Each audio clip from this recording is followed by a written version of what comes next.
আমরা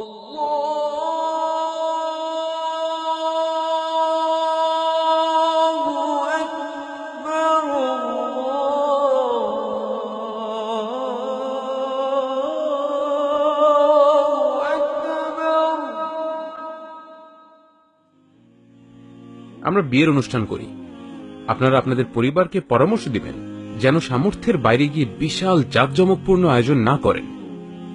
অনুষ্ঠানটিকে বিশাল পরিসরে করতে গিয়ে ২০-২৫ লক্ষ টাকা কিংবা অর্ধ কোটি টাকার ঋণ নিবেন না। অনেক সময় দেখা যায় একটা বিয়েতে ৬টা-৭টা করে আলাদা অনুষ্ঠান হয়। একটা মেহেদি পার্ট 1, তারপর মেহেদি পার্ট 2, তারপর রিসেপশন পার্ট 1, তারপর রিসেপশন পার্ট 2 চলতেই থাকে।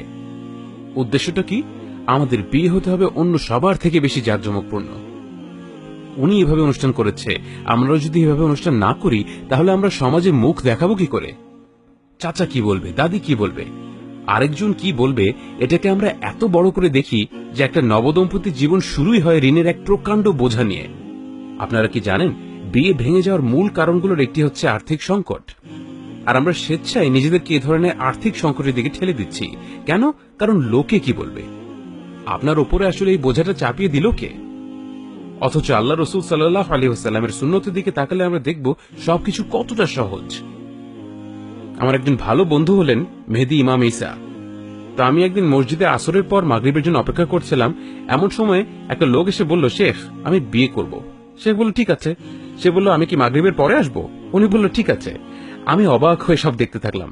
মাগরিবের কিছুক্ষণ পরেই হয়তো ৮-১০ জন লোক আসলেন। এর মধ্যে যিনি বিয়ে করবেন তিনি উপস্থিত।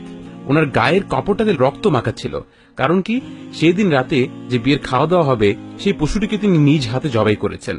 মাত্র ৪৫ মিনিটের মধ্যে অনুষ্ঠানটি সম্পন্ন হয়ে গেল। সবাই কোলাকুলি করলাম, ব্যাস শেষ হয়ে গেল বিয়ের অনুষ্ঠান।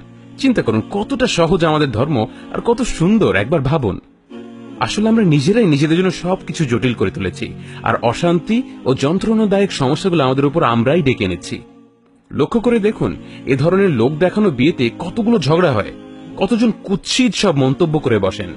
আপনি যতই তাদের খুশি করতে যাবেন দেখবেন মানুষ বাজে মন্তব্য করবেই, হয়তো আপনার পরনের জামা নিয়ে বা খাবার নিয়ে, এটা নিয়ে ওটা নিয়ে। আমরা নিজেরাই আমাদের জীবনটাকে কঠিন করে ফেলছি। অথচ আল্লাহ সুবহানাহু ওয়া তাআলা বলেন এসব নিয়ম কানুনের উদ্দেশ্যই হলো আমাদের জীবনকে আরো সহজ করে দেয়া।